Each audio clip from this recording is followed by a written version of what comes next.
Sean todos muy bienvenidos, muy alegres de poder tener este servicio hoy. Aquí tenemos invitados muy especiales, así es que les doy la bienvenida a nuestras hermanas, a todas, sean muy bienvenidas, a todos los niños, estamos muy contentos. Y bueno, teníamos un tiempo muy lindo en la alabanza, una presencia linda del Señor. Así es que hoy vamos a escuchar este mensaje, los niños van a prestar mucha atención. Y empecemos orando.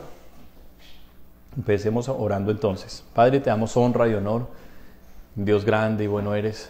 Estamos tan alegres, Señor, tan contentos de estar acá, Señor. No por el lugar. Y a pesar de que amamos a todos los hermanos y hermanas que han venido, y es una compañía especial, tampoco eso es lo que nos da alegría, sino eres tú, Jesús, nuestra alegría, nuestro gozo y nuestra felicidad. El motivo de nuestra felicidad eres tú, Cristo amado. Y estamos felices, Señor, tan contentos, Dios, de poder tener esta presencia hermosa tuya, Señor. Has abierto los cielos y has descendido, Señor, con poder. Y estamos acá contentos, Señor. Y aquí como tu siervo, Dios, en este lugar, yo me humillo ante ti. Yo me humillo y me rindo, Dios, para que tú te sientes y nos enseñes, Jesús. Siéntate, Maestro, y háblanos. Háblanos, Señor, porque no esperamos la palabra de un hombre. No esperamos los pensamientos ni los sentimientos de un hombre, Señor. Queremos lo tuyo, Dios. Tomamos autoridad para atar todo espíritu de confusión, todo espíritu de error, de falsa profecía. Los enviamos al abismo. Y te pedimos, Señor, que tú, Espíritu Santo, dirijas este tiempo. Toma el control, amado. Y mientras predico, Señor, tu palabra, liberta, Señor. Rompe cadenas, pudre yugos, Señor. Que se pongan en fuga ejércitos de maldad, Dios. Y que tu presencia, Señor, sane también las vidas. Te lo pedimos, Dios. Muévete, amado mío. Gracias, Señor. Soy tu siervo. Santifícame, Señor. Santifícame, Señor, para este mensaje, Dios. Toda honra y alabanza es tuya, recíbela en el nombre de Cristo Jesús. Amén. Y amén. Bueno, les doy la bienvenida también a los que se conectan. Un saludo muy especial allá a mis hermanos en London, a mis hermanos en Montreal. Ahora se nos conectan también desde Colombia, así es que bienvenidos todos. Dios puso en mi corazón este mensaje hace 2 semanas y he estado meditando acerca de esta enseñanza porque hay mucho de qué hablar, mucho, y como diría la palabra en hebreos, y difícil de explicar.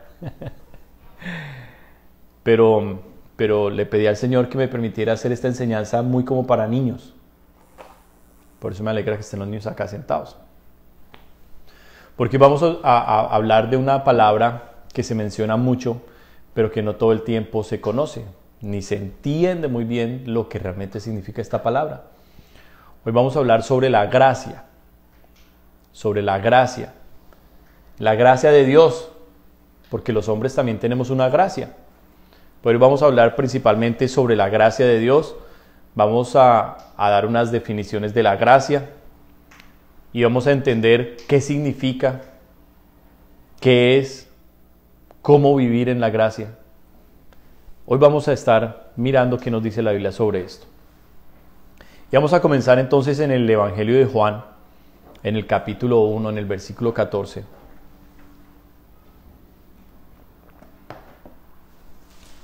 Juan 1:14. Y cuando el Señor me ponía sobre hablar de la gracia y me venían textos a la mente, yo pensaba en lo que yo mismo he experimentado de la gracia, lo que yo he vivido de la gracia. Cuando me venía todo esto a mí,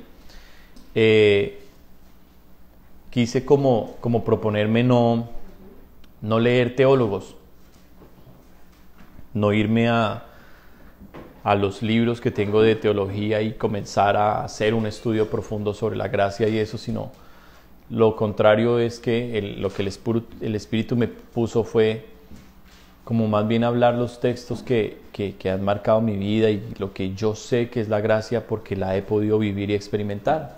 Y creo que la forma más sencilla de poder enseñar, cuando nosotros enseñamos con lo que hemos vivido, con lo que nosotros mismos hemos recibido de Dios. Entonces, miren lo que comienza diciendo aquí el Evangelio de Juan, capítulo 1, versículo 14. Dice, y aquel verbo fue hecho carne y habitó entre nosotros y vimos su gloria, gloria como del unigénito del Padre, lleno de gracia y de verdad. Amén. Lleno de gracia y de verdad. Entonces, lo primero que debemos entender acerca de la gracia es como deseo. Sabemos que la palabra que más se utiliza para definir la gracia es como favor. La gracia es como un favor inmerecido, como un don de Dios, como un regalo de Dios. Es cierto, pero la gracia para nuestras vidas es como la expresión de que Dios tuvo un sentimiento y lo materializó. Amén. Dios tuvo un deseo, Dios tuvo un sentimiento en su corazón y lo quiso hacer una realidad y entregarlo. Amén. Y ese deseo, ese sentimiento que tuvo Dios en su corazón es un deseo de salvar. Es un deseo de restaurar, de dar vida a aquello que estaba muerto. Hablando en cuanto al hombre que Dios mismo creó. Y para Dios poder hacer esto posible, mostrarnos su amor, mostrarnos que su intención no era simplemente un sentimiento pasajero, sino que su intención se iba a hacer una realidad y que para nosotros era una verdad. Para eso Dios encarnó sus palabras. Su Hijo tomó forma, y no forma como un ángel o un ser poderoso, sobrenatural, lo cual Él es un ser todopoderoso y sobrenatural, sino que tomó forma de hombre. Tomó forma de hombre. Y en Él, en Cristo, estaba la llenura, la plenitud de Dios en un hombre. Y en esa plenitud de Dios que había, dice primero este versículo, gracia y verdad. Es importante entender que la gracia y la verdad están unidos. La gracia y la verdad están de la mano. Ahora, si continuamos leyendo aquí en Juan, cuando nos está hablando acerca de que las palabras de Dios, el plan de Dios se hizo un hombre, se hizo una realidad. Si continuamos nosotros leyendo, vamos a encontrar que Juan dice aquí, versículos más adelante, versículo 16, hablando de Jesús, dice, porque de su plenitud, ¿se dan cuenta de lo que acabo de decir? Que en Jesús estaba la plenitud de Dios. Todo lo de Dios estaba dentro de Jesús en un cuerpo humano increíble. Dice, porque de su plenitud tomamos todos y gracia sobre gracia. Amén. Y gracia sobre gracia. Ahora, ¿qué significa? ¿Por qué repite la palabra gracia dos veces? Si la gracia es como el regalo de Dios, si la gracia es como la expresión de Dios, el favor de Dios, ¿por qué Jesús estaba la gracia sobre la gracia? Bueno, vamos a explicar un poco todo eso. La gracia es la materialización del plan de salvación de Dios. ¿Amén? Dios tuvo un plan, como un arquitecto sueña un edificio. Y bueno, yo soy diseñador y me pasa mucho eso, sufro de eso. Y es que llego a un lugar y me imagino ese lugar transformado, diferente, me vuelan las ideas. Así me pasa con las predicaciones. Escucho al pastor predicar, escucho al pastor enseñar y me empiezan a salir predicaciones y mensajes. Y bueno, es como el don, el llamado que Dios nos ha hecho. Saludo a mis hermanos, ahí está saludando mi hermana Martica también. Bendiciones mi hermana, creo que está en Canadá, ya bienvenida mi hermana. hermana Sujei también, que andaba por Honduras, también le doy la bienvenida. A los hermanos en London les doy la bienvenida también a todos. Cuando uno tiene esa inspiración, como ese talento, ese don, y uno se imagina las cosas, una cosa es imaginarlas y otra cosa es plasmarlas, llegar a hacerlas. Amén. Entonces el diseñador, el arquitecto, tiene una idea. Digamos, el arquitecto dice, quiero construir un colegio. Y comienza a imaginarse ese colegio en un campo así muy abierto y empieza a imaginar en su mente los parques, las zonas recreativas, el edificio grande como tal, los salones, y comienza en su imaginación, comienza él a desarrollar todo ese edificio gigante. Pero eso está ¿dónde? En su cabeza. Para el arquitecto poder sacar el edificio de su cabeza, ¿qué tiene que hacer? Tiene que dibujarlo.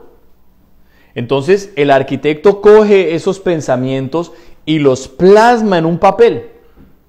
A ese papel le llamamos planos. Planos. Hace unos primeros bocetos en los cuales comienza a rayar y comienza a tener como las ideas y le va dando como forma a su idea, a su pensamiento. Pero a medida de que va avanzando, los planos se hacen más detallados, más detallados, más detallados, hasta que llegan a hacerse unos planos de construcción, los cuales puede coger un ingeniero, un constructor y construirlo. Amén.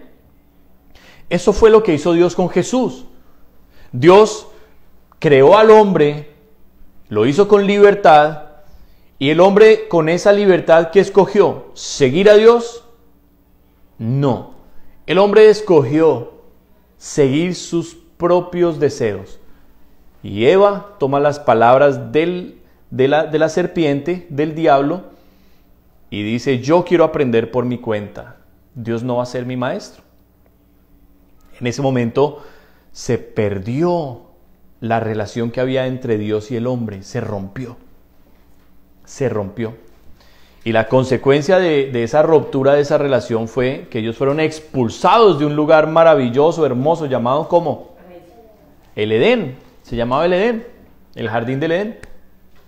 Son expulsados. Y ahora ya no pueden vivir para siempre. Ahora sus años tienen un límite. Y ahora entró la enfermedad. Y ahora les tocaba trabajar muy duro para poder tener comida. Y empezar a sufrir. Y bueno, se rompió lo más maravilloso. Pero Dios, como omnisciente que es, porque Dios todo lo sabe, Dios sabía que el hombre caería. Y ya tenía preparado desde antes el plan. En su pensamiento Dios dijo, voy a hacer una creación. Así como el arquitecto se imaginó el edificio, el colegio. Y Dios comenzó a mirar todos los detalles de ese plan de su creación, en el cual incluía al ser humano, incluía al hombre. Y Dios sabía ya que ese hombre iba a caer, que ese hombre iba a pecar, se iba a separar de él. Y Dios, desde antes de haber creado al hombre, sabiendo ya que el hombre iba a caer, Dios ya tenía preparada la solución para la caída, para el pecado del hombre. Qué tremendo, ¿no? Eso es ser muy grande. Dios es el arquitecto más grande que existe. Creó el universo entero. El plan de salvación ya estaba en la mente de Dios. Pero ahora estaba en la mente de Dios, estaba en su corazón, pero ahora había que plasmarlo. Había que sacarlo de la mente del corazón de Dios y hacerlo una realidad. Entonces, ¿cómo se hizo realidad el plan de salvación de Dios? Bueno, recuerdan que les dije que el arquitecto comienza, cuando tiene la idea de un edificio, de un colegio, ¿qué es lo primero que hace? Dibuja algo que se llama un boceto o un bosquejo, algo que se llama como un borrador, las primeras ideas. Comienza así a rayarlas. El primer deseo del corazón de Dios de salvación, que hablaba de lo que Él un día terminaría en perfección en Jesús, comenzó con animalitos. Hablando del sacrificio, hablando de que la sangre era la única que podía limpiar el pecado del hombre. Y comenzó Dios a inventarse algo que se llamaba sustituto. Qué tremendo, ¿no? un sustituto, o sea, alguien que tomara el lugar del culpable, alguien inocente que pudiera tomar el lugar del culpable. Ese sustituto para Adán y para Eva, ¿quién fue?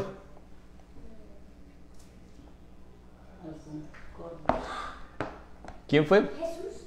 No, Jesús todavía no había venido como hombre. Jesús estaba con Dios creando todas las cosas. ¿Algún animal? Los corderitos que Dios sacrificó para ponerles túnicas a Adán y a Eva. Ellos fueron los que tomaron, eran inocentes. ¿Quién pecó? ¿Adán y Eva o los corderitos? Adán y Eva. ¿Pero quién tomó el lugar de ellos? Porque tenían que morir por su pecado. ¿Quién tomó el lugar de ellos? O sea, ¿quién recibió la ira, el enojo de Dios? El inocente, el animalito inocente. Y por su pecado, o sea, por el pecado de Adán y Eva, mueren los inocentes. Y ellos pueden ser puestos en libertad. Qué tremendo, ¿no? Esos fueron los primeros rayones, los primeros dibujos del plan de salvación de Dios. Se iban a ir perfeccionando poco a poco porque un día entraría en el mundo la ley que Dios le dio a Moisés, porque la ley no se la inventó Moisés. La ley fue dada por Dios, pero eran apenas las primeras aproximaciones, los primeros dibujos de quién era Dios, de su carácter, de un Dios todopoderoso. Ahora, vayamos en nuestras mentes, vayamos a los tiempos de Egipto. Amén. Viajemos allá 4000 años atrás a Egipto. Ellos, los israelitas, se habían multiplicado. Eran casi 3 millones de personas. Vivían en una tierra en Egipto, pero separados de la ciudad principal. Vivían en una tierra llamada Gosén. Y allí ellos eran libres. Allí ellos trabajaban de lunes a viernes con un horario. Y los fines de semana decían, nos vamos para la playa o nos vamos para el río Nilo. O vayamos para el desierto. ¿Qué hacían los israelitas? Y los hijos de los israelitas comían a escoger sus profesiones, ¿verdad? Yo quiero ser arquitecto, yo quiero ser abogado, yo quiero ser ingeniero, yo quiero ser médico, ¿sí? ¿Qué había pasado con el pueblo de Dios a causa de la desobediencia? ¿Qué había pasado? Eran esclavos. Y cuando hablábamos esto con los niños hace unos días, un esclavo no tiene un día de descanso. O sea, a un esclavo no se le daba un día libre. Ni una hora, ni un minuto. Ni un minuto libre. ¿Ni un segundo? No, porque si el esclavo paraba, Sí, porque es cuando para y solamente tienen que cambiar para poner la otra piedra, pues sería un segundo. no está parando. Cuando ellos paraban, venía enseguida uno de esos capataces egipcios y sacaba el látigo y ¡shiu! Y le pegaba y lo cortaba y ¡uy, qué dolor! ¡Siga trabajando! Y cuando nosotros hemos visto estas historias en los programas de los niños, me llama la atención porque los capataces egipcios siempre están diciendo faster, better, more, faster, better, more, faster, better, more. Y me llama la atención esas tres palabras, o sea, más rápido, mejor, más. Me llama la atención porque cuando hoy nosotros miramos las personas que trabajan en empresas, a todos les están demandando siempre esas mismas cosas. Trabaje más rápido, trabaje mejor, haga más. Qué tremendo, ¿no? Y no nos hemos dado cuenta que aún seguimos en una esclavitud, en un sistema que nos quiere esclavizar, pero Dios nos quiere libertar de ahí. Amén. Ahora, volviendo a Egipto, ¿ellos están contentos o están tristes? Hablando de los israelitas. Están mal. Llevan casi 400 años esclavos y han sufrido y han llorado tanto que Dios se conmueve en su corazón. ¿Y qué dice Dios? Los voy a sacar de allá, los voy a sacar de Egipto. Pero para Dios sacarlos de Egipto necesitaba demostrar que Él es Dios más poderoso que Egipto. Amén. Porque Egipto tenía ejércitos. ¿Cuántos ejércitos tenían los israelitas? Ni siquiera tenían armas. Ni siquiera tenían un cuchillito pequeño. Ni un cuchillito pequeño. No había un cuchillito pequeño, no había escudos, no tenían caballos de guerra, no tenían nada. ¿Ni siquiera un burrito? Nada, solo sus manos para trabajar. Era todo lo que tenían, sus manos. No quieren ni siquiera un cuchillito pequeño. Nada. Para coger mantequilla de maní por No el les lado. dejaban. No había mantequilla de maní. La comida era muy mala en ese tiempo. Entonces resulta que Dios se muestra como Dios poderoso que es. Y destruye a Egipto por completo. Con 10 plagas les demuestra que Él es Dios. Y entonces Israel, el pueblo de Dios, sale de Egipto. Ya salieron. Ya están en libertad. Pero aún no conocen a Dios. No saben quién es Dios. Solo saben que su Dios, el Dios de sus antepasados, los puso en libertad. No lo pueden negar, ya están libres. Ellos fueron testigos de las plagas, pero no conocen a Dios. Ahora, para Dios poderles mostrar quién era Él, no solo los empezó a cuidar, porque les dio comida, les dio agua en un desierto. En un desierto los sostuvo, eso es algo sobrenatural. Pero Dios, para mostrarles quién era Él, cómo es su corazón, les comenzó a dar leyes, mandamientos. ¿Por qué los mandamientos nos hablan del corazón de Dios? Porque cuando el Señor dice no robarás, nos está mostrando que Él es un Dios justo. Porque a mí no me gustaría que alguien viniera y robara mi carro que me costó mucho dinero, ¿verdad? ¿A ustedes no les gustaría que en la escuela les robaran no sé, lo que sea que el papá les compró con tanto amor? No, celular no, los niños no llevan celular a las escuelas, no necesitan.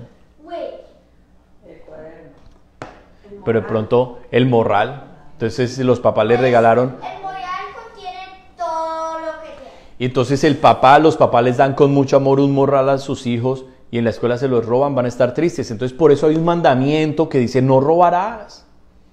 Porque Dios quiere evitar la tristeza de la persona a la que le están robando. Entonces, Vamos a pasar con esta explicación por todos los mandamientos. ese mandamiento no es solo un ejemplo. No pudiéramos, porque ¿cuántos mandamientos son en la ley de Moisés? 613 mandamientos.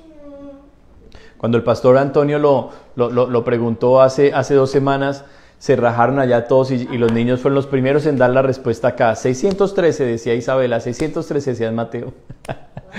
Muy bien. Pero entonces no podemos ir por todos los mandamientos, pero Dios les dio mandamientos para mostrarles cómo era su corazón. Amén.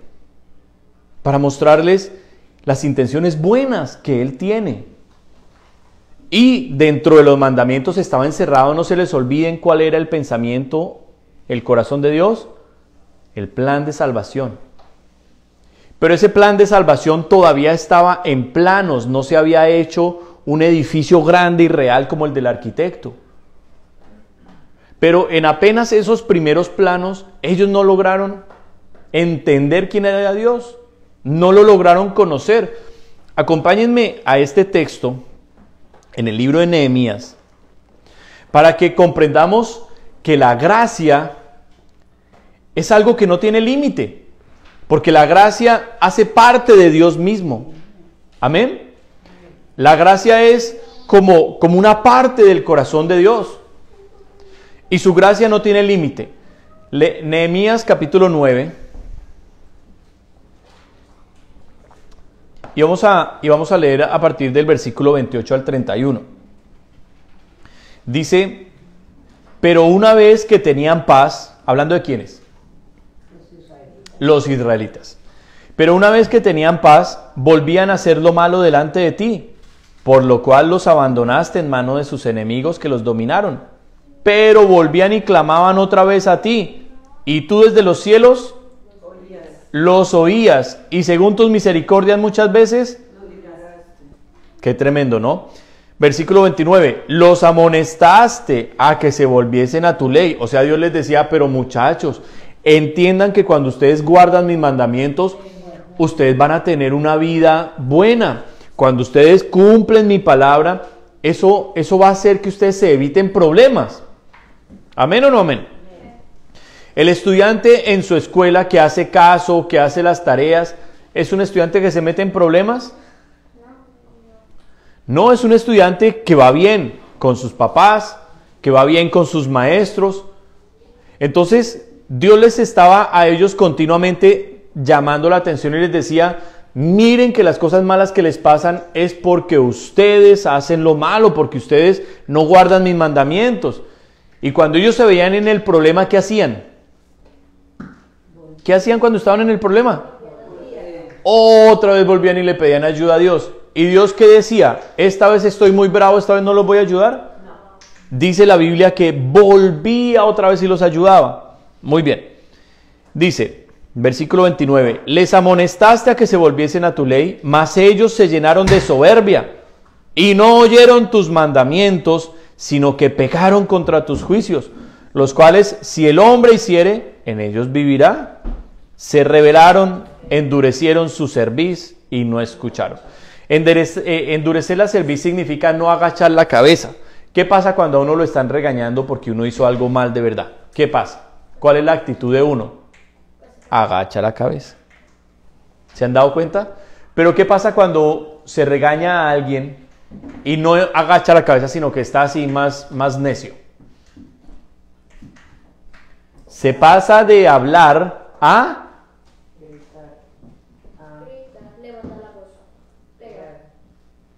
ahí ya hay que aplicar otra disciplina, porque se le habla y no agacha la cabeza, no reconoce, está así duro, está así necio, está rebelde. ¿Qué hay que hacer? Viene la varita, viene el pao pao. Es lo que Dios está diciendo allí. Dice el versículo 30, les soportaste por muchos años y les testificaste con tu espíritu por medio de tus profetas, pero no escucharon, por lo cual los entregaste en mano de los pueblos de la tierra. Miren por qué les iba tan mal a ellos, porque esas historias que leemos en el Antiguo Testamento de los israelitas era que los invadían, que les robaban la comida, que les mataban los ejércitos. ¿Por qué era?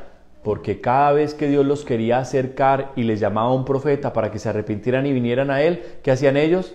Más se rebelaban, apedreaban a los profetas, los mataban, los metían en la cárcel y decían, no queremos escuchar a Dios.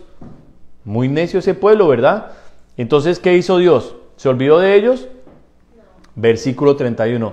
Mas por tus muchas misericordias no los consumiste, o sea, no los destruiste, ni los desamparaste, o sea, Dios nunca los abandonó, porque eres Dios clemente y misericordioso. Ahí está la expresión de la gracia, en que Dios le da tristeza, le da dolor y dice, mírelo, yo le dije que no sacara la bicicleta, salió en su bicicleta sin mi permiso y por allá fue y se cayó y se raspó las rodillas, se cortó feo y le están sangrando las rodillas. Pero uno viene con el amor y la compasión y dice, sí ve hijo, mire cómo termina por no hacer caso. Y uno viene con ese amor, lo alza, le limpia las rodillitas y le ayuda ahí hasta que se sanen las rodillitas. Ese es Dios con nosotros, que nos rebelamos, pero no nos destruye, no nos desampara. Sigue ahí con su misericordia. Y la palabra gracia en hebreo es la palabra jerez. Y la palabra jerez en hebreo significa expresión de misericordia. O sea, la gracia y la misericordia están así de la mano. Así como en el Nuevo Testamento encontramos que la gracia y la verdad van de la mano en Jesús, así en el Antiguo Testamento encontramos que la gracia y la misericordia también están de la mano. Ahora, ¿qué pasa con todo esto? ¿Cómo aplicamos esta enseñanza del pueblo de Israel en nuestra vida? Si Dios es misericordioso, si sabemos que Dios nos va a perdonar, ¿debemos seguir pecando? ¿Debemos seguirnos rebelando a Dios porque sabemos que igual nos va a perdonar? En el Nuevo Testamento, el apóstol Pablo comienza a aclararnos un poco estos pensamientos, porque pudiera venir al pensamiento de cualquiera, ¿verdad?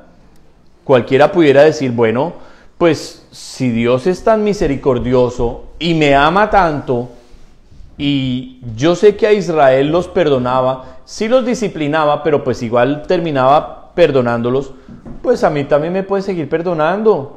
Voy a pecar y voy a continuar pecando para que pues la gracia de Dios siga manifestándose en mi vida. El apóstol Pablo nos va a decir aquí en Romanos, en el capítulo 6, nos va a decir a nosotros, en el versículo 14 en adelante dice, porque el pecado no se enseñoreará de vosotros, o sea, el pecado no nos va a dominar, el pecado no nos va a controlar. ¿Por qué? Porque cuando creemos que Jesús murió, fue castigado por Dios por nuestros pecados, pero creemos que Jesús resucitó entre los muertos y subió al cielo, cuando creemos en esas cosas, nuestro corazón es cambiado, es transformado por Dios. Dios nos da un corazón nuevo. Dejamos de ser presos en Egipto estaban presos los israelitas, nosotros estábamos presos o esclavos del diablo. Pero cuando nuestra fe en Cristo es real, Dios nos saca de la cárcel del diablo y ahora nos hace sus hijos, nos adopta, nos liberta y nos pone un corazón nuevo para que en ese corazón tengamos el deseo de amarlo, de conocerlo, de buscarlo, de obedecerle, de servirle. Amén. Los niños no los veo con sus Biblias a todos. Necesitan Biblias todos. Muy bien. Entonces dice el apóstol Pablo, porque el pecado no se enseñoreará de vosotros. Estoy leyendo Romanos 6:14. Pues no estáis bajo la ley, sino bajo la gracia. ¿Cómo así? ¿Qué significa eso? ¿Qué significa que ya no estamos bajo la ley? O sea que ya no tenemos mandamientos que seguir. Porque los mandamientos estaban en la ley de Moisés, entonces ya no tenemos mandamientos que seguir. Ahora solo podemos disfrutar del perdón de Dios para siempre. ¿Eso es verdad? Sí y no. Sí podemos disfrutar del perdón de Dios para siempre, pero no estamos sin ley. Lo que pasa es que no estamos bajo la ley de Moisés, pero en Jesús estamos bajo la ley de Cristo, bajo la ley del Espíritu, bajo la ley de la fe. La fe misma tiene una ley. ¿Ustedes saben que la fe tiene ley? ¿Cuál es la ley principal de la fe? La principal de todas. Santiago lo dijo en el capítulo 2, que la fe sin obras es muerta. Entonces la fe tiene una ley. ¿Cuál? Que si yo de verdad he creído en Dios, ya no está aquí en mi mentecita, no está en el corazón. ¿Qué pasó con el arquitecto y el edificio? ¿Se quedó en la cabeza el arquitecto? ¿Se quedó en el dibujo, en el papel? ¿Se quedó en los planos? No, se convirtió en un colegio, en una escuela. Asimismo, como el plan de salvación no se quedó ni en la mente ni en el corazón del hombre, de él, sino que quiso salvar al hombre, asimismo la fe del hombre no se queda ni en la mente ni en el corazón. La fe del hombre se convierte en obediencia. Qué tremendo, ¿no? Y cuando vemos a una persona que camina en la obediencia de los mandamientos de Dios, que le hace caso a Dios, entendemos que esa persona realmente ha creído en Dios. Tan sencillo como eso. Tan sencillo como eso. Ahora, les quiero contar algo, que esto fueron cosas que me puso el Señor en el corazón, que Él empezó como a explicarme. Y yo quiero decirles algo. Dios quiere que nosotros tengamos una relación con Él, o sea, que hablemos y escuchemos. ¿Cuántos dicen amén? Que hablemos y escuchemos. Eso es una relación de verdad. Cuando nosotros nos dedicamos únicamente a orar, a hablar, a pedir, a leer la Biblia, pero no escuchamos la voz de Dios, significa que hay algo malo en esa relación. ¿Sí o no? Cuando los papás le hablan a los hijos y los hijos no quieren escuchar y hacen lo contrario a lo que los papás les dicen, ¿significa que la relación está buena o está mala? Mala. Si nosotros tenemos una relación hacia Dios únicamente y oramos y oramos y oramos y leemos la Biblia y venimos a la iglesia, pero no escuchamos su voz, no vemos lo que Dios está haciendo, significa que nuestra relación con Él está mala y hay que arreglarla. Ahora, hay que aprender algo. La ley que Dios puso a Moisés, a ellos, en lugar de mostrarles quién era Dios, cuál era el deseo del corazón de Dios, esa ley los encerró en una cárcel.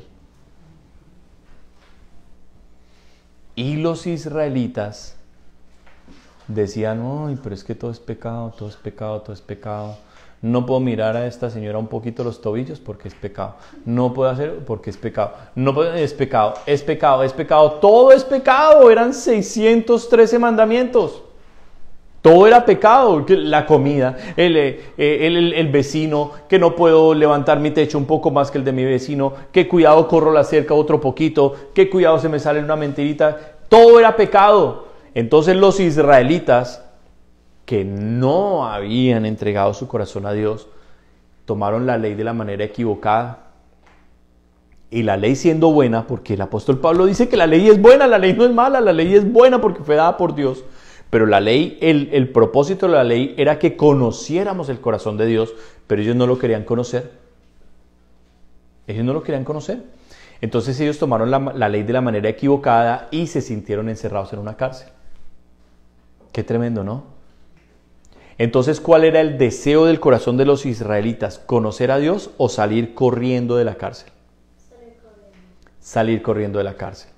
Ahora, el Señor me enseñó eso esta semana, que hoy en el cristianismo estamos viendo lo mismo, el mismo problema. Que las personas que le hemos entregado el corazón a Dios, que hemos creído de verdad en Jesús, para nosotros la ley no es una cárcel. Para nosotros, al contrario, los mandamientos de Dios es una delicia guardarlos. Es nuestro anhelo y nuestro deseo guardarlos. Que para los que le hemos entregado el corazón a Dios, ¿saben cuál es la cárcel? ¿Saben cuál es la cárcel para los que le hemos entregado el corazón a Dios? No es de esos que estoy muy cansado, que eres engordo. Ok. La cárcel para el verdadero cristiano es su cuerpo y el mundo. Porque el cuerpo pide cosas malas muchas veces. Y el cristiano está en esa batalla contra su cuerpo para que su cuerpo no lo lleve a pecar. ¿La carne? La carne, porque la carne, dice el apóstol Santiago también, que la carne es como terrenal, animal y diabólica.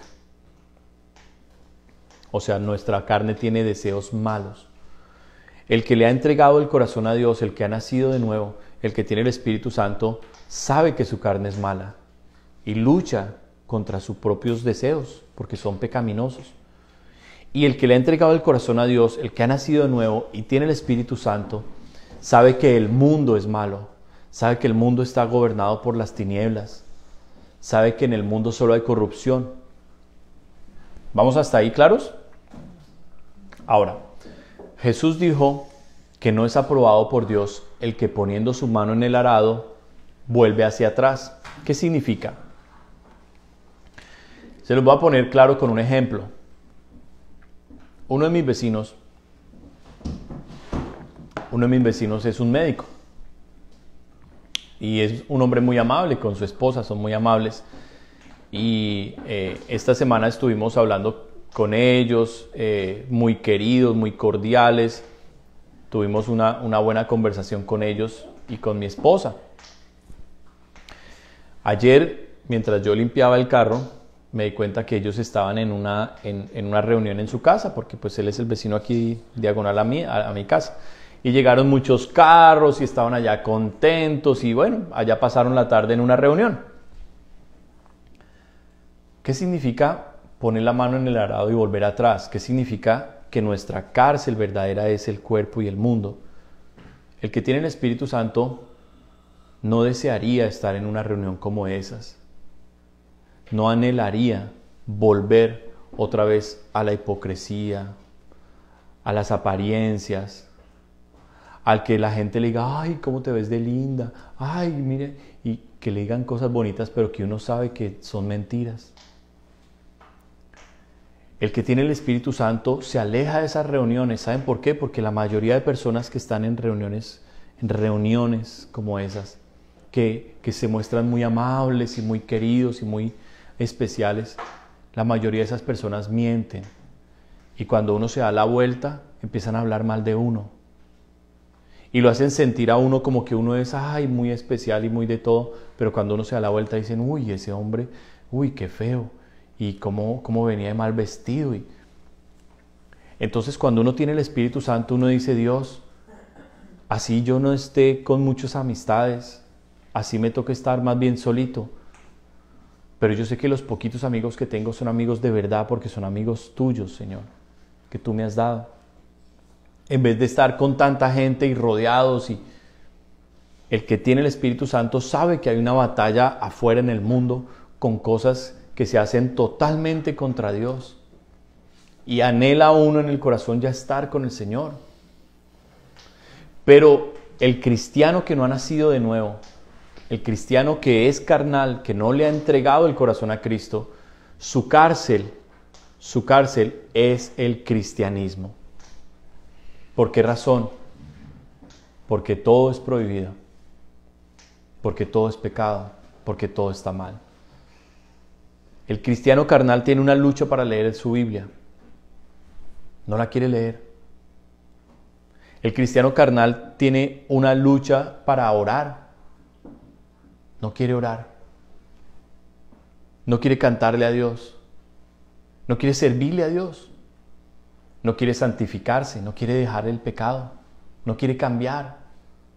El cristiano carnal, así como Israel, anhelaría salir corriendo del cristianismo e ir al mundo y disfrutar el mundo, beber el mundo, llenarse del mundo. Que es lo que hemos visto todos estos años con jóvenes. Mi esposa y yo fuimos pastores de jóvenes varios años. Y jóvenes que fueron tocados por Dios, jóvenes que fueron, algunos de ellos hasta recibieron el Espíritu Santo. Hoy esos jóvenes salieron corriendo al mundo y empezaron a beber y a beber y a beber del mundo, y allá se quedaron metidos porque comenzaron a ver el cristianismo como una cárcel. Para nosotros la vida cristiana es la verdadera libertad, porque recordemos que Jesús no solo vino lleno de misericordia, de gracia, de amor de Dios, sino que Jesucristo vino lleno de verdad. Él es la verdad, y Jesús nos habla la verdad de todas las cosas. Entonces Pablo está explicando aquí ese principio y está diciendo, nosotros ya no somos controlados, dominados por un pecado. Al cristiano verdadero no le queda difícil perdonar.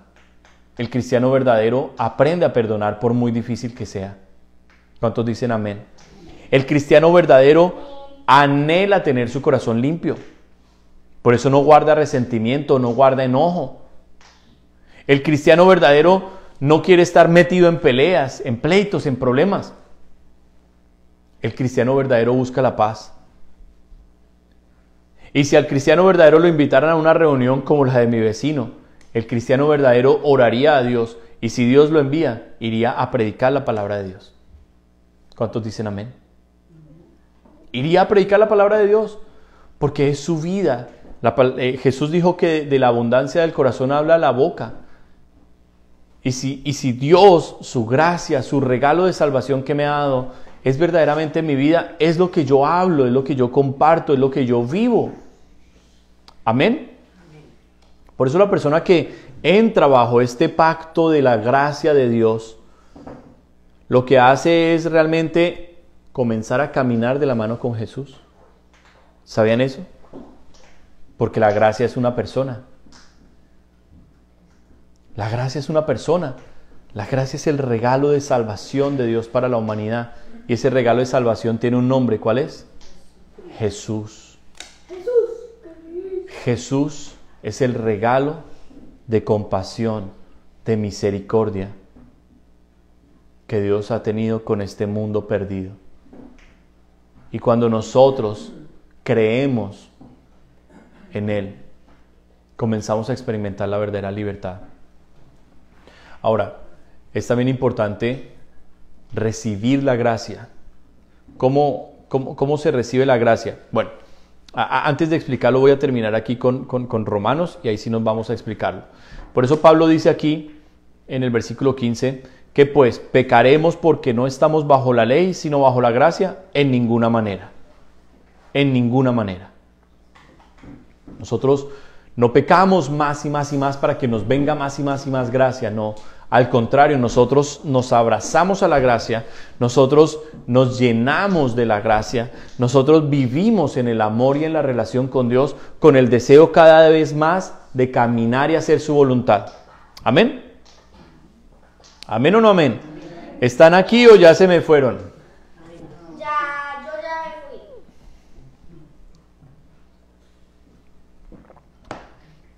Ahora, en la segunda carta de Timoteo, en el capítulo 2, versículo 1, un versículo que nos hablaba el pastor Antonio, en la enseñanza, una enseñanza muy bella acerca de esfuérzate y sé valiente.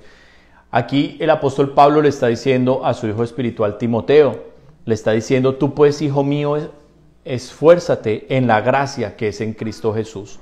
Entonces, entendemos que la gracia, el regalo de Dios, es una persona. ¿Quién es? Ahora, la gracia, como es el plan de salvación de Dios, imagínense que la gracia es como una fortaleza, un castillo.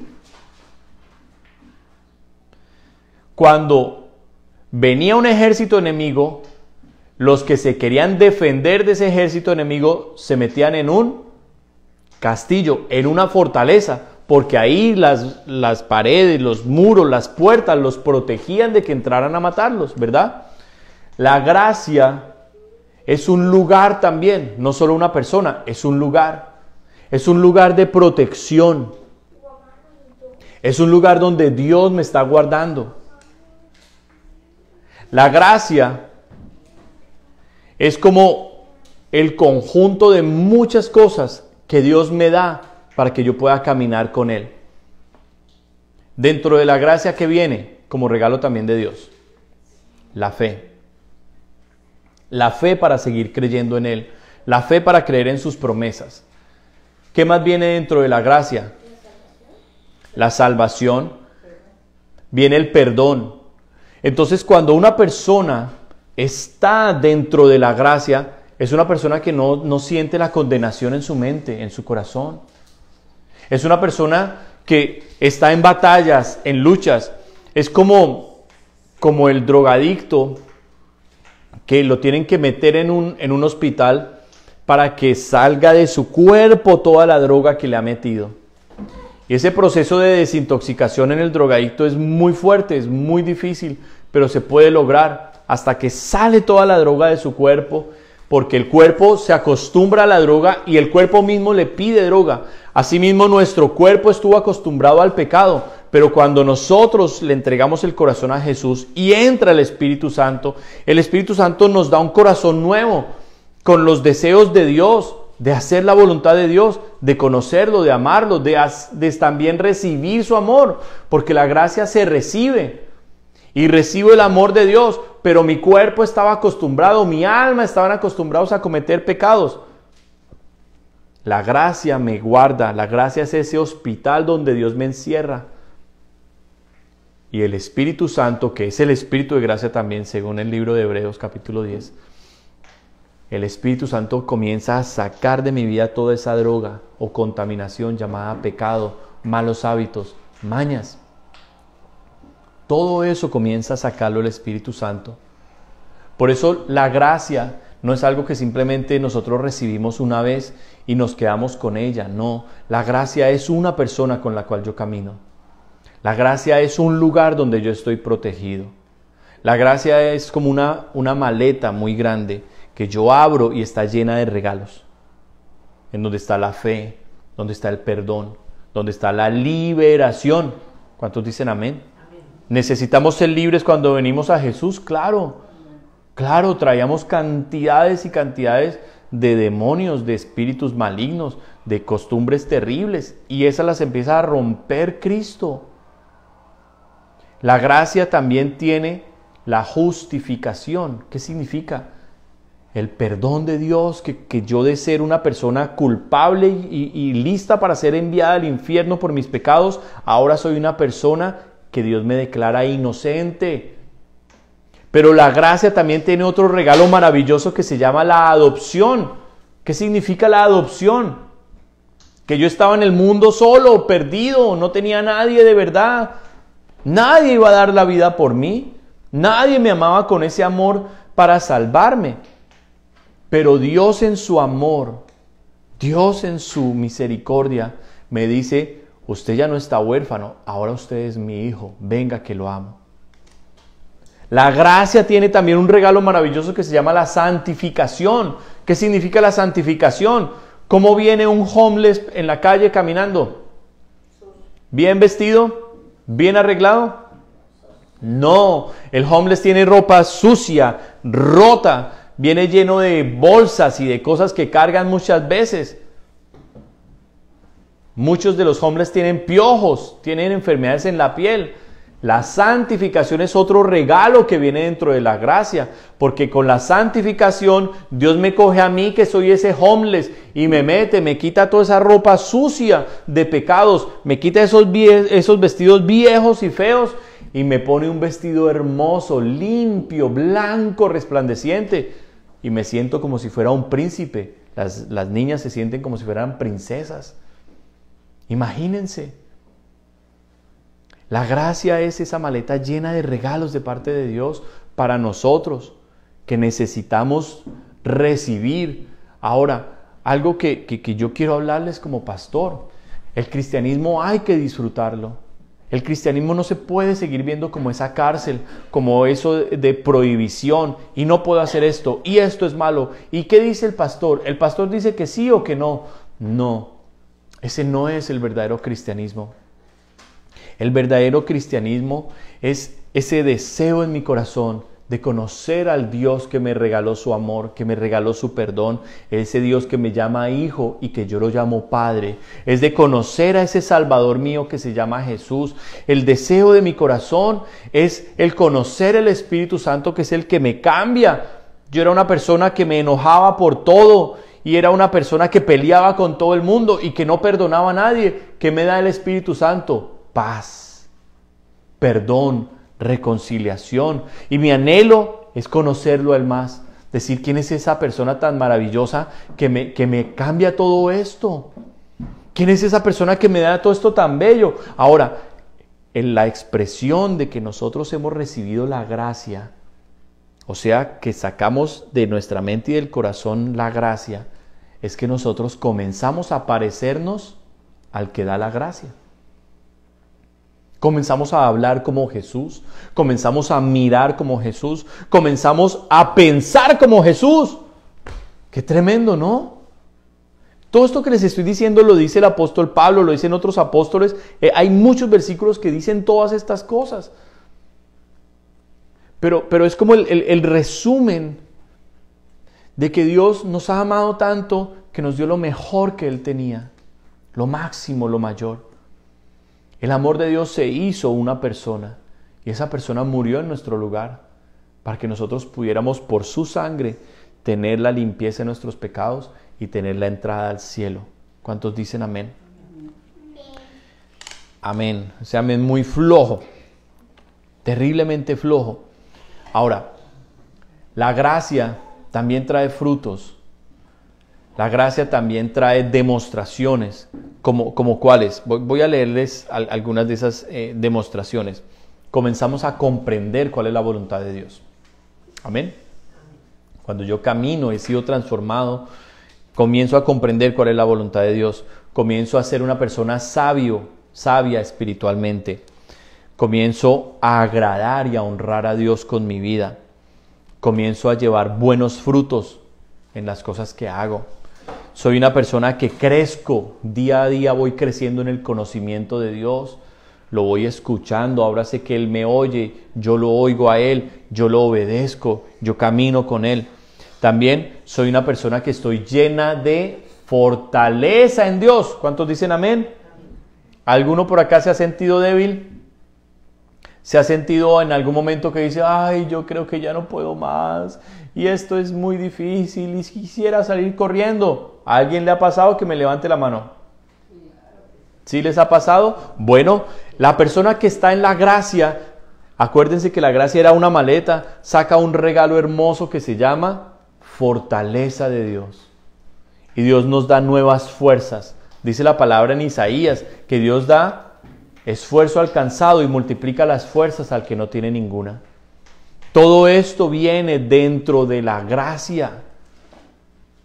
Dios, como nos enseña su voluntad, nos va abriendo el camino donde pensamos que no podíamos seguir adelante. Dios abre así una puertica y nos muestra el camino por el que debemos seguir, porque ahora tenemos también sabiduría de Dios.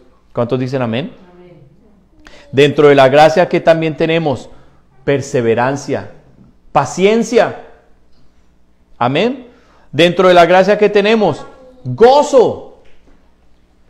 Dios mío, ¿cuánto necesitamos el gozo?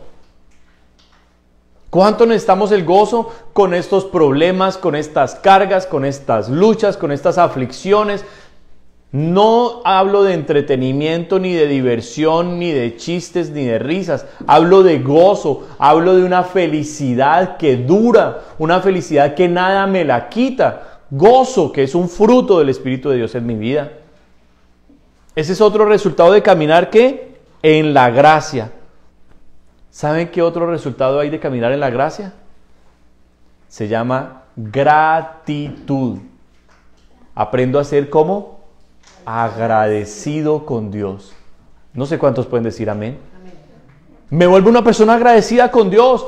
Me ponen el plato de comida y digo, gracias Señor, yo sé que esa comida está ahí porque tú me la diste, Dios. Mi esposa cocina con amor, Señor, y te doy gracias porque trajiste el mercado a la casa. Me vuelvo agradecido con la ropa que tengo, me vuelvo agradecido con el carro que Dios me regaló, me vuelvo agradecido con la casa, me vuelvo agradecido aún con los problemas, porque cada problema se vuelve una oportunidad de glorificar a Dios, de ver la mano de Dios ahí salvándome.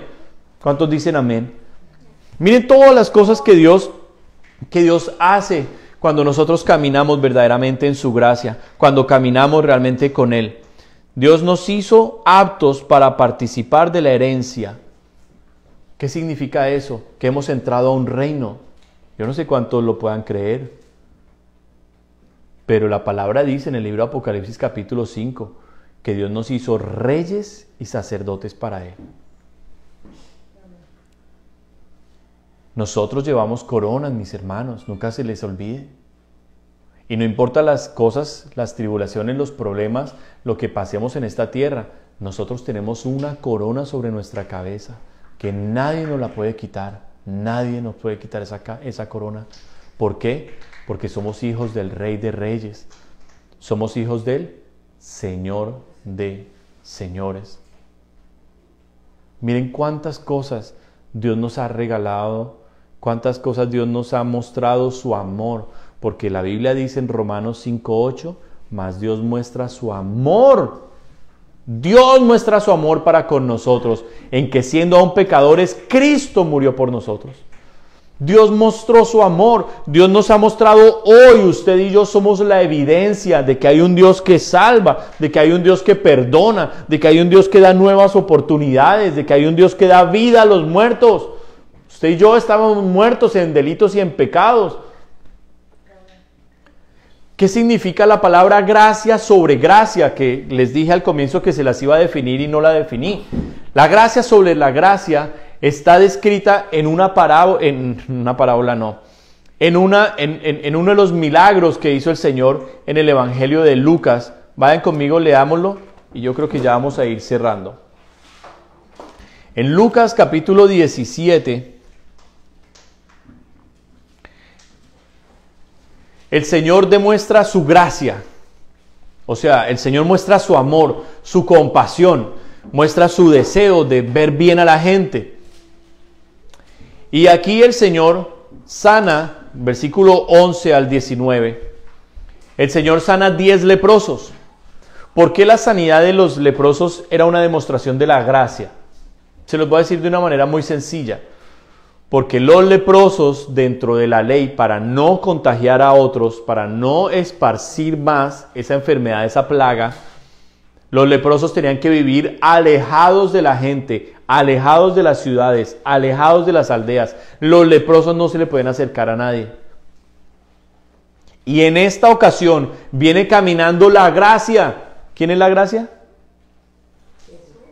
Viene caminando la gracia y se acercan 10 personas que bajo la ley que Dios les había dado no podían acercarse a nadie.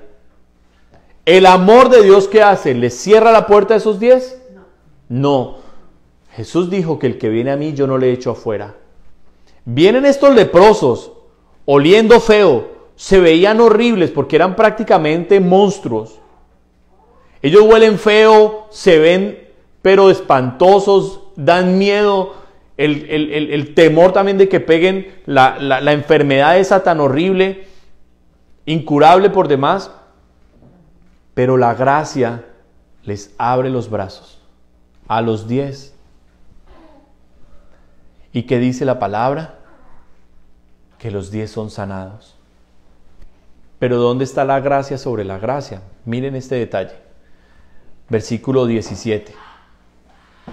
Versículo 17. Respondiendo Jesús dijo: ¿no son 10 los que fueron limpiados? ¿Y los 9 dónde están? No hubo quien volviese y diese gloria a Dios sino este extranjero. Y le dijo: levántate, vete, tu fe te ha salvado. ¿Dónde está la gracia sobre la gracia? Bueno, primero que todo, esta situación era una situación en la cual había que cerrarle la puerta a estas personas por protección personal, ¿verdad? Había que sacarlos. Primera demostración de la gracia, no se les cierra la puerta, sino que se les abre. Pero ¿por qué Jesús estaba lleno de gracia y a la gracia le añadía más gracia? Porque dentro de estos 10 venía uno que no era judío, que no era israelita, sino que hacía parte de los enemigos del pueblo de Dios. Y ese era un samaritano. O sea que él, por su condición de leproso, y aún se le había añadido más, porque era leproso y samaritano, no tenía ninguna opción con Dios, 0 opciones, pero Cristo nos demuestra la gracia sobre la gracia, porque le abre la puerta al leproso y aún siendo samaritano, le da el regalo de su sanidad. Y yo bendigo a Dios por esa clase de demostraciones. Y nosotros hoy como cristianos tenemos que apropiarnos de la gracia, tenemos que recibirla y disfrutarla. ¿Qué significa? Que ya nuestros pecados fueron perdonados. Nosotros éramos de esos 10 leprosos, amén. Que veníamos sucios y hediondos y asustábamos en nuestra condición espiritual.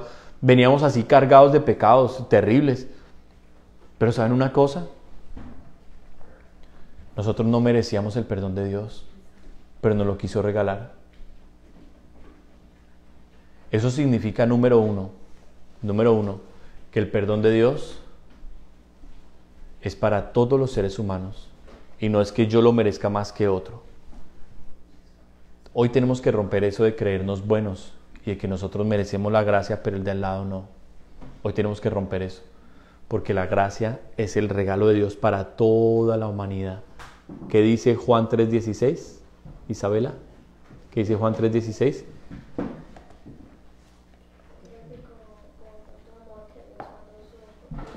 Porque de tal manera amó Dios al mundo. ¿Qué dice? ¿A unos pocos? Al mundo entero. Ese es el apóstol Juan escribiéndolo, pero el apóstol Pedro dice que el deseo del corazón de Dios es que nadie se pierda, sino que todos procedan al arrepentimiento. El amor de Dios se manifestó sobre toda la humanidad. El amor de Jesús vino sobre todos los 10 leprosos, de los cuales usted y yo éramos uno. Pero una vez el Señor nos abrió la puerta, ¿qué significa? ¿Que nos perdonó una sola vez los pecados? No, su perdón es continuo, prolongado, mis hermanos.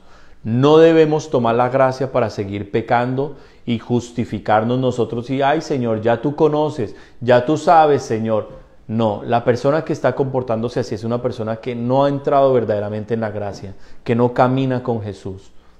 El que ama a su esposa y por error le dice una mala palabra o hace algo que la molesta, pero la ama, ¿sabe qué hace? Le pide perdón a su esposa y le dice, mi amor, perdón. No debí decir eso, no te debí hablar así, no debí hacer eso que realmente te ofendió, te molestó, perdóname. Yo realmente no lo vuelvo a hacer. Si eso lo podemos hacer con la esposa, ¿eso lo hace un hijo con su papá, sí o no? ¿No lo debemos hacer nosotros con Dios? Que nos dio el mayor perdón de todos los perdones, sin merecerlo. Es la forma en que nosotros aplicamos la gracia, mis hermanos. El cambio en nuestra vida es la demostración de que estamos caminando en la gracia. La condenación ya no opera en nosotros. En el momento en que nosotros muramos en esta tierra, pasaremos de caminar con Jesús en la tierra a caminar con Jesús en el cielo. Solo cambia el escenario. Amén. Porque la gracia es una persona. Por eso no tenemos el miedo de estar perdiendo nuestra salvación. No tenemos el miedo de que nos la van a quitar. No, nosotros no vivimos en temor. Nosotros guardamos la salvación con temor y temblor, lo dijo el apóstol Pedro. Pero ¿en qué aspecto nosotros guardamos nuestra salvación? En que yo no quiero ofender a aquel que me salvó, yo no quiero ofender a aquel que me perdonó, yo no quiero volver atrás a ese mundo horrible, espantoso de donde Dios me sacó. ¿O ustedes creen que alguno de estos leprosos quisiera regresar otra vez a decir, ay, yo quiero otra vez volver a tener así lepra en toda mi cara y en la carne y oler bien horrible? No, porque la lepra mata también. La lepra mata. Ellos como ex leprosos se fueron felices a disfrutar sus familias. Se fueron felices otra vez con sus amigos y a decirles, miren, estoy limpio, vengan, abrácenme, cójanme. Otra vez volvieron a alzar a sus hijos, otra vez volvieron a sentarse a comer en una mesa. Otra vez volvieron a la sinagoga, entraron a escuchar la palabra de Dios, porque disfrutaban la limpieza, la sanidad. Eso es la gracia. La sangre de Jesucristo, por eso Él dice, esta es la sangre del nuevo pacto. Él es la gracia y derrama su sangre. Esa sangre tiene el poder de limpiar el pecado. El pecado ya no tiene poder en mi vida. El pecado ya no es el que me ordena y me dice qué hacer y caí y no puedo levantarme. No. El pecado ahora hace parte de mi pasado. Yo caminaré con aquel que murió por mí. Porque su sangre me limpió, su sangre me liberó. ¿Cuántos dicen amén? Su sangre me transformó. Yo era uno de esos leprosos. Dios, no usemos la gracia como lo hizo Israel. Que pecaban, venía la consecuencia, pedían perdón, clamaban y Dios los perdonaba y otra vez volvían a pecar y a seguir igual con Dios. No hagamos eso. Porque muchas de esas generaciones se perdieron porque no entendieron la gracia. Caminar la gracia, vivir con la gracia, es vivir para Dios, es vivir con Él, estar en Él y saber que somos de Él. Somos de Él. Y yo quiero invitarlos en esta hora. Vamos a orar. Vamos a orar. Y para los niños, para los que me ven o van a ver el video después, para los hermanos, para cualquiera que esté escuchando estas palabras y que en su corazón sienta que no ha recibido la gracia de Dios. Efesios capítulo 2 versículo 8 dice que por fe somos salvos y esto un don de Dios por gracia, no por obras, para que nadie se gloríe. Si usted siente que no está caminando en la gracia porque no la logra disfrutar, si usted siente que el cristianismo es como una cárcel y que usted quisiera hacer lo que hace el resto de la gente que vive sin Dios, si usted siente realmente una dificultad, porque por gracia sois salvos, Efesios 2:8, por medio de la fe y no de vosotros, pues es don de Dios, no por obras para que nadie se gloríe. Si usted siente que no está caminando con la gracia, que usted siente como una camisa de fuerza y que a usted lo gobiernan mal los pensamientos de afuera y su carne y sus malos deseos, hoy yo le quiero invitar a que usted incline su rostro y que comience a hablar con Dios. Comience a hablar con Dios y pídale al Señor. Vamos a pedirle al Señor. Vamos a pedirle a Dios. A decirle, Señor, yo Yo me quiero quitar esta camisa de fuerza, esta cárcel llamada religiosidad. Y yo quiero realmente conocerte. Yo quiero realmente, Señor, disfrutar de la gracia y disfrutar de la fe que es en Cristo Jesús. Ahí cada uno comience a orar.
No te canses, pueblo de Dios.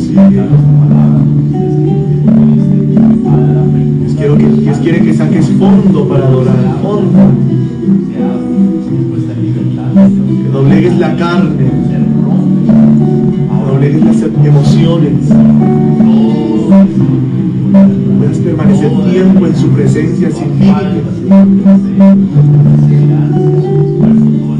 Dale un cántico nuevo al Señor, como te salga.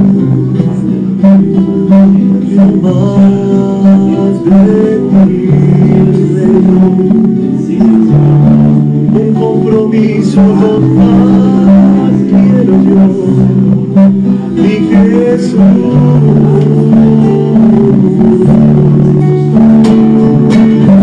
Casarnos, Señor, es mi anhelo, Rey. Ya pronto está ese día por venir. No lo entiendo, pero lo creo, Rey. Que pronto volverás para recogernos e ir a tu presencia, oh Dios. Pero mientras que estemos aquí, úsanos para tu alabanza, Rey, para llevar honor a tu trono, Dios, para amarte, oh Dios, para bendecir tu nombre. Dile, Señor, úsanos, úsame para tu gloria, para tu honra. Úsame mientras que puedes, oh Señor. Quiero ser tu amigo. Eso, sigue, sigue. Quiero ser tu amigo.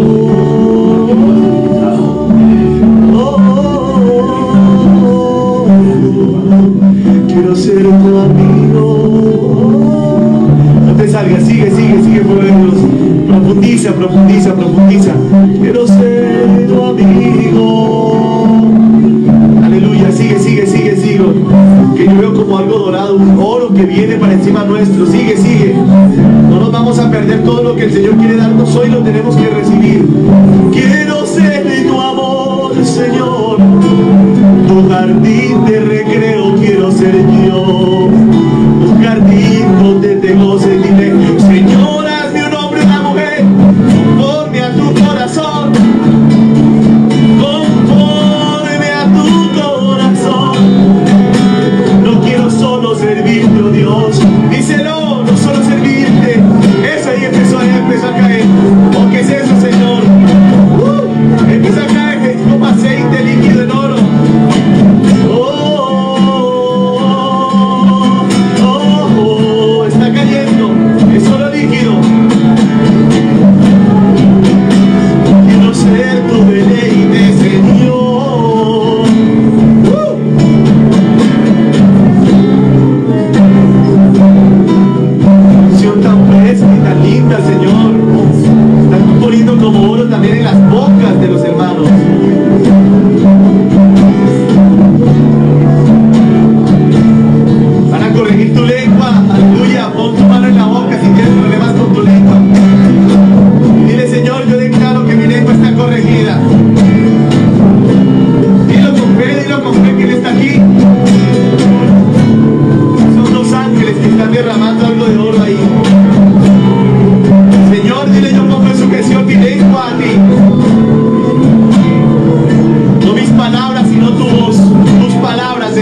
Señor, dile. ¡Quémala!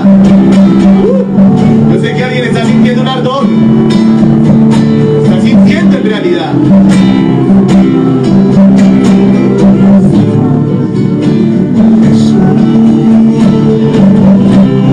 Eso, hermano mayor, hermano mayor.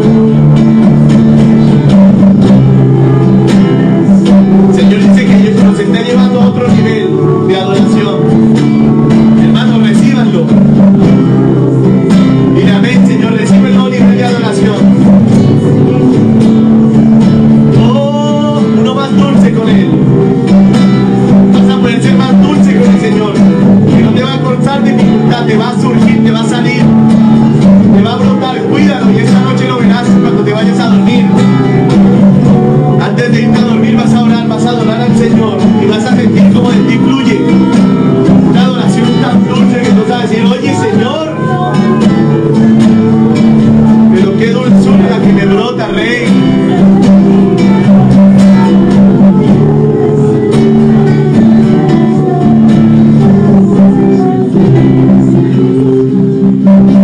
Para ti, Jesús.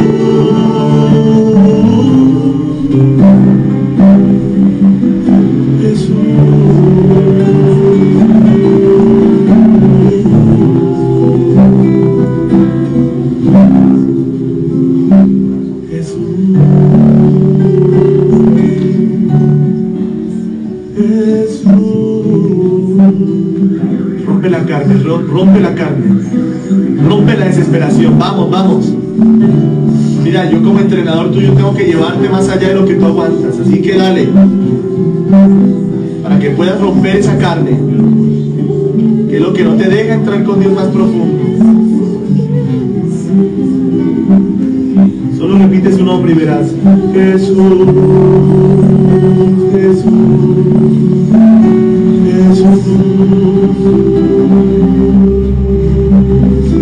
Jesús, Jesús,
cantarle eso al Señor de corazón para poder terminar el servicio bien.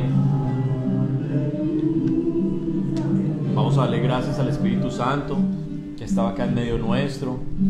Damos gracias, Espíritu Santo. La obra, Señor, que yo no puedo hacer, para ti es sencilla. Yo te ruego ahora por mis hermanos, Señor, que están viendo. Toca los corazones, Dios. Trae libertad, trae fuerzas. Graba esta palabra en sus corazones, Dios.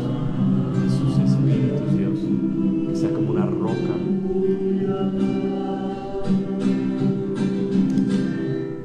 Santo, Santo, Señor Dios poderoso. A ti damos gloria y honor. Aleluya al Santo. Aleluya a ti, Rey de gloria. Santo, Santo, dueño de la gloria eres tú, dueño y merecedor de la honra y de la alabanza del Señor.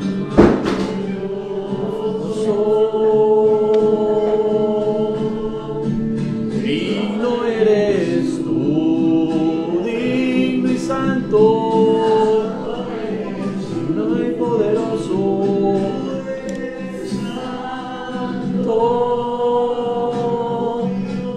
Vamos los niños de corazón.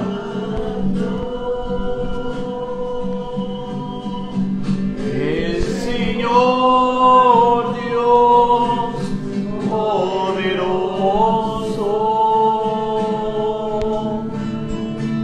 digno eres tú. Santo y grande.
Él es digno de recibir todo nuestro amor. Él nos dio lo mejor nos lo dio Él. Vamos a darle esta alabanza de corazón al Señor y darle gracias, decirle: Señor, yo estoy agradecido porque has sido muy, muy bueno conmigo. Sin merecerlo, has sido demasiado compasivo, demasiado, Señor. Grande eres, santo eres, grande, Señor.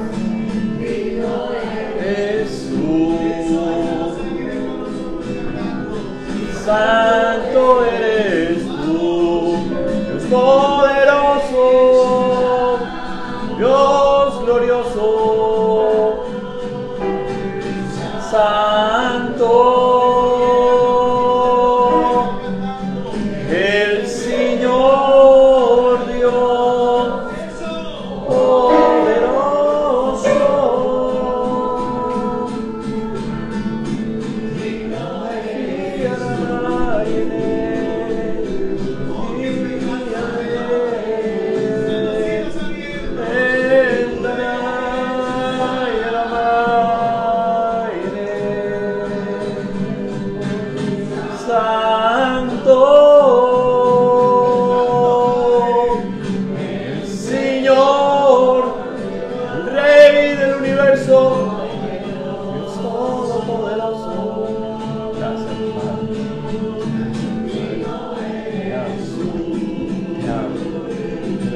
Amén. Bendito sea el Señor.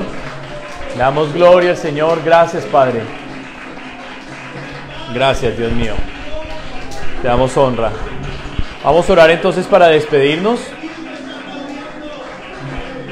Vamos a orar entonces para despedirnos, mis hermanos.